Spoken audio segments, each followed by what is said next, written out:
ரத்து ரத்து கேன்சல் ரத்து ரத்து என்னன்னு பாக்குறீங்களா? கண்டுபிடிச்சிருப்பீங்க. அதாவது ரெஸ்ட் எடுத்து டயர்டான ஒருத்தரை பத்தி தான் கணக்கு போட்டுட்டு இருக்கேன், எத்தனை ரத்துகள் பண்ணாரு அப்படின்னு சொல்லிக்கிட்டு. இப்படி ரெஸ்ட் எடுத்தே டயர்டானவரை அவரோட தொகுதியிலேயே போயிட்டு அவரை பத்தி தோலை உரிச்சு தொங்க விட்டுருக்காரு உதயநிதி ஸ்டாலின் அவர்கள். தமிழக வெற்றி கழகம் அப்படின்னு வைக்கிறதுக்கு பதிலாக பேசாம காப்பி பேஸ்ட் வெற்றி கழகம் அப்படின்னு வச்சிருந்திருக்கலாம். ஏன்னா காப்பி பேஸ்ட் பண்றதுல ரொம்ப சாதுர்த்தியமா வெற்றியை அடைஞ்சிருக்காங்க அப்படின்னே சொல்லலாம். இது வரைக்கும் கொடுத்த அந்த வாக்குறுதிகளை திமுக அதிமுக பத்தாக்குறைக்கு தெலுங்கு தேசத்தோட வாக்குறுதிகள் எல்லாத்தையுமே எடுத்துட்டு வந்து தாவேக்காவோட முதற்கட்ட வாக்குறுதியா கொடுத்திருந்தாரு தாவேக்கா தலைவர் விஜய் அவர்கள். இப்போ என்ன அப்படின்னு பார்த்தோம்னா, திமுகவோட வாக்குறுதிகள் செயல்பாட்டுல இருக்கக்கூடிய திட்டங்கள் எல்லாத்தையுமே எடுத்துட்டு வந்து வாக்குறுதிகளா கொடுத்திருக்காரு. ஒண்ணு பேப்பரை பார்த்து படிக்கணும், இல்ல அப்படின்னா காப்பி அடிச்சு ஒப்புவிக்கணும். இந்த ரெண்டை தவிர்த்து வேற என்னதான் செய்வாரு விஜய்? இன்னும் சொல்ல போனா பரப்புரைக்கு கூட வர மாட்டாரு, பொம்மையை வச்சுதான் பண்றாங்க. இப்ப வேற அட்வான்ஸா வாக்குறுதிகள்லயே ஒரு வாக்குறுதியா ஏஐ டெக்னாலஜி எடுத்துட்டு வருவோம்னு சொன்னாங்க. அது எதுக்கு தெரியுமா? ஹாலோகிராம் மூலமா விஜய் வந்து பிரச்சாரம் பண்றதுக்கு, சட்டசபையில வந்து நிக்கிறதுக்கு, இதுக்குதான். சோ அவர் சொன்ன அந்த வாக்குறுதிகளை பத்தி தான் இந்த வீடியோல டீகோட் பண்ண போறோம். Welcome to Mathimugam decode. நான் இசை.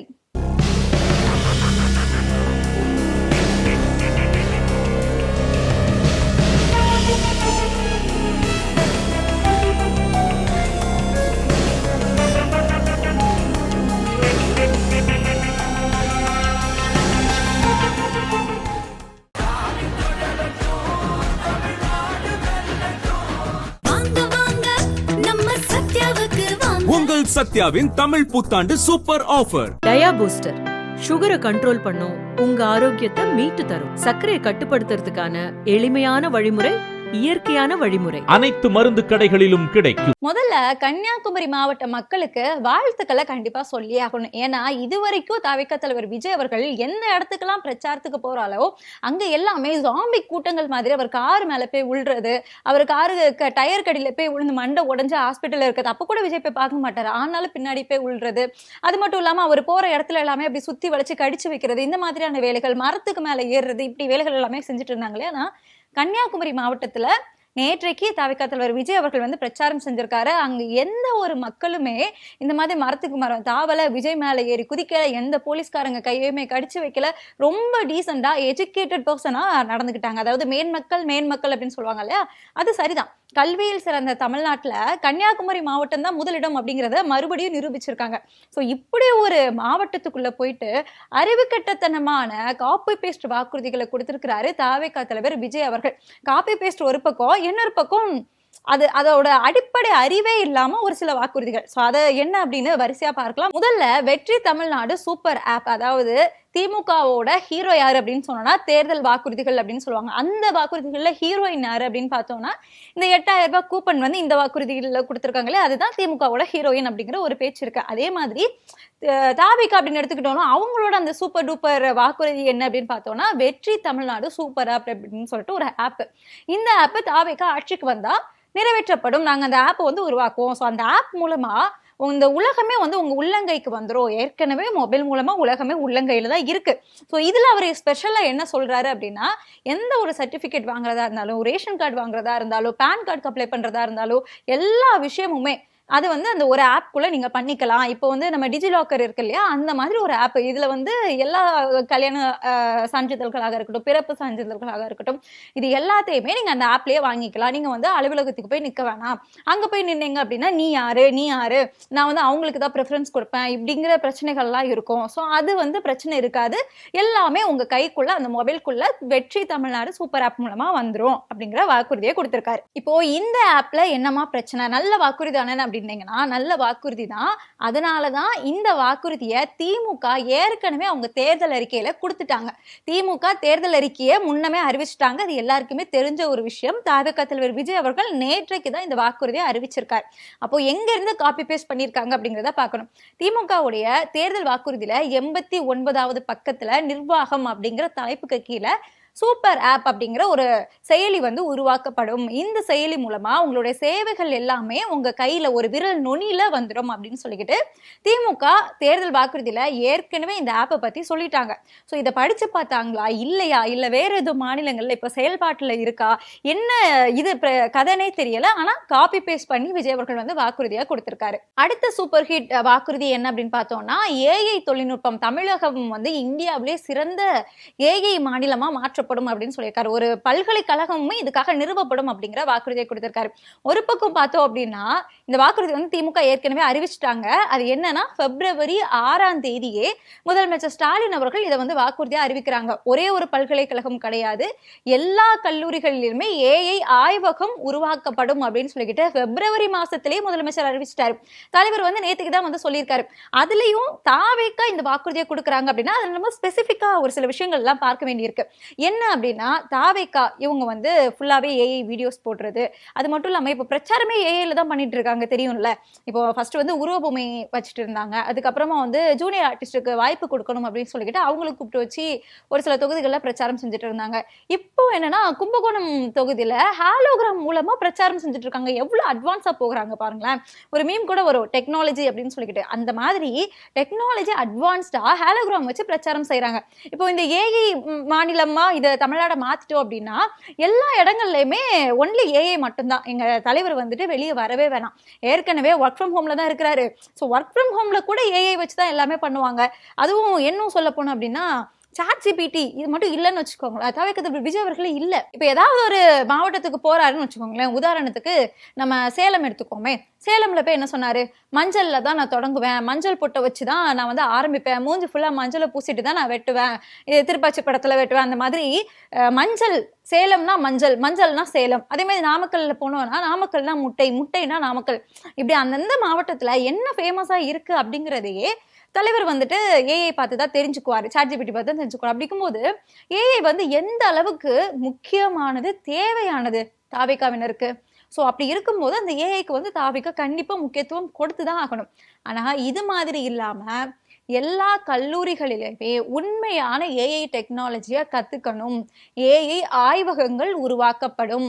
இப்போ வந்து எப்படி ஆய்வகங்கள் மற்ற துறைக்கு இருக்கோ அதே மாதிரி ஏஐ துறைக்குமே ஒரு ஆய்வகம் வந்து உருவாக்கப்படும். அது ஒரே ஒரு பல்கலைக்கழகம் கிடையாது, எல்லா கல்லூரிகளிலுமே உருவாக்கப்படும். இது வந்து கல்விக்காக பயன்படுத்துங்க, வேலை வாய்ப்புக்காக பயன்படுத்துங்க அப்படின்னு முதலமைச்சர் ஸ்டாலின் அவர்கள் ஏற்கனவே கொடுத்த வாக்குறுதியை தாவேக்காவோட வாக்குறுதியா கண்ட்ரோல்-C கண்ட்ரோல்-V பண்ணியிருக்காரு தாவேக்கா தலைவர் விஜய். அப்புறம் இன்னும் ஒரு முக்கியமான வாக்குறுதி என்ன அப்படின்னா மக்களோட பிரச்சனைகள் சார்ந்தது, மக்கள் சார்ந்த வாக்குறுதி. இது அப்படியே அடிமட்ட லெவல்ல மக்களோட மக்களா நின்று சொல்லக்கூடிய வாக்குறுதி. அப்படி என்ன வாக்குறுதி அப்படின்னா 10,000 பேர் வந்து சைன் பண்ணி கொடுத்தாங்க அப்படின்னா அந்த மனுவுக்கு வந்து பதிலளிக்கப்படும். அதாவது 10,000 பேர் சைன் பண்ணி கொடுத்தா மட்டும்தான் ஐயா வந்து மனுவுக்கு பதிலே கொடுப்பாராமா. இப்போ இல்லைன்னா பதில் கொடுக்க மாட்டாங்க. நீங்க ஒரு ஆள் ஒரு பிரச்சனையை போய் எடுத்துட்டு போறீங்க, மனு கொடுக்குறீங்க அப்படின்னா அதெல்லாம் கண்டுகொள்ளவே மாட்டாது. அதுல வந்து 10,000 பேரோட கையெழுத்து இருந்தா மட்டும்தான் விஜய் அவர்கள் ஒரு வேளை முதலமைச்சர் ஆனாரு அப்படின்னா பதிலே சொல்லுவாராம். இதை விட ஹைலைட் என்ன அப்படின்னு பார்த்தோம்னா 5 லட்சம் கையெழுத்து இருந்தா மட்டும்தான் அந்த பிரச்சனை வந்து சட்டமன்றத்துல விவாதத்துக்கே எடுத்துட்டு வரப்படும் அப்படின்னு ஒரு வாக்குறுதிய எப்படி தைரியமா மக்கள் முன்னாடி, அதுவும் கன்னியாகுமரி மாவட்டத்துல போய் வைக்கிறாரு அப்படிங்கிறது மிகப்பெரிய கேள்வியா இருக்கு. சரி, இப்போ ஒரு சின்ன கிராமம் ஒண்ணு எடுத்துக்குவோம், அந்த தொகுதியே எடுத்துக்கிட்டோம் அப்படின்னா அங்க வந்து 2 லட்சம் பேர் இருக்கிறாங்கன்னு வச்சுக்குவோம். இப்போ அந்த தொகுதியில அந்த கிராமத்துல லைட்டே இல்லை, அங்க தெருவிளக்குகளே இல்லைங்கன்னா அங்க வந்து குடிநீரே இல்லை, அங்க குடிக்கிறதுக்கு தண்ணி வந்து ரொம்ப கஷ்டமா இருக்கு, பாலைவனமா அந்த கிராமம் வந்து மாறிட்டு இருக்கு, எங்களுக்கு இங்க வசதிகள் வரமாட்டுது அப்படின்னு ஒரு கம்ப்ளைண்ட் இருக்கு. அந்த ஒரு மனுவா எழுதி அங்க இருக்கக்கூடிய ஒரு தலைவர்கள் வந்து யாராவது போய் கொடுக்குறாங்க அப்படின்னா அதை வந்துட்டு நம்ம அரசு ஏத்துக்காது. ஏன்னா 2 லட்சம் பேர் அங்க ஊர் மக்கள் ஒட்டு மொத்தமா சேர்ந்து கையெழுத்து போட்டு கொடுத்தாலும் அரசு அதை பத்தி விவாதத்துக்கே எடுத்துக்காது.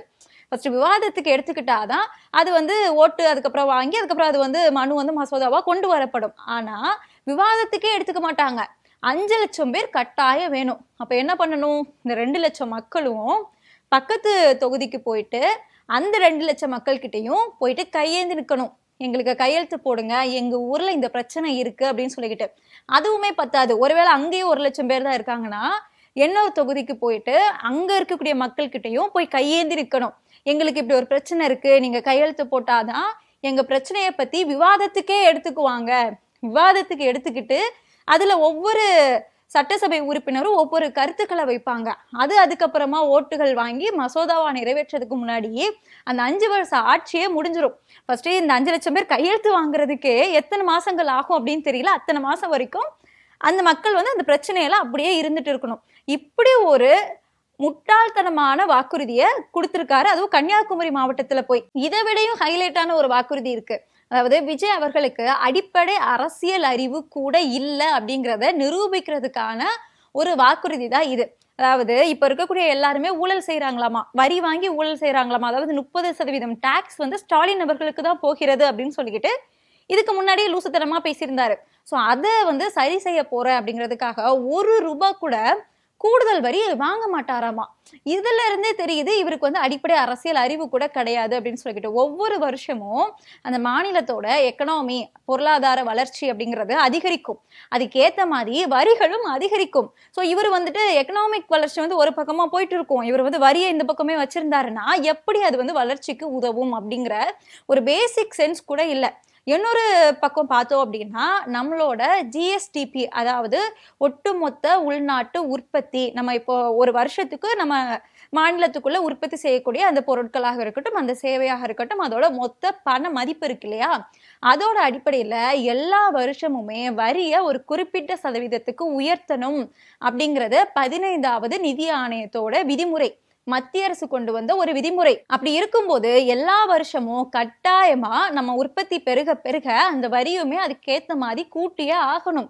இது வந்து ரூல்ஸ். இந்த ரூல்ஸ் இருக்குது அப்படிங்கிறது கூட தெரியாம நான் ₹1 கூட வரியா உயர்த்த மாட்டேன் அப்படின்னு சொல்றாருன்னா அவருக்கு என்ன அடிப்படை அறிவு இருக்கு அப்படிங்கிறத நம்ம பார்க்கணும். ஒருவேளை விஜய் சொல்ற மாதிரி மாநில அரசு அந்த வரியை உயர்த்தல அப்படின்னு வச்சுக்கிட்டோம்னு வச்சுக்கோங்களேன், இப்ப மத்திய அரசு கிட்ட இருந்து நமக்கு ஒரு மானியம் வரும், உள்ளாட்சி அமைப்புகளுக்கான மானியம் மத்திய அரசு கொடுக்கும் இல்லையா, அதை ஒட்டு மொத்தமா நிறுத்திடுவோம் அப்படிங்கிறது தான் அந்த விதிமுறையோட ஒரு இதுன்னு சொல்லலாம். இது ஒரு தண்டனை அப்படின்னு கூட சொல்லலாம். நீங்க வந்து வரிய வருஷம் கூட்டல அப்படின்னு வச்சுக்கோங்களேன், நான் உங்களுக்கு தரக்கூடிய மானியத்தை தரமாட்டேன், உள்ளாட்சி அமைப்புகளுக்கான மானியத்தை தரமாட்டேன்.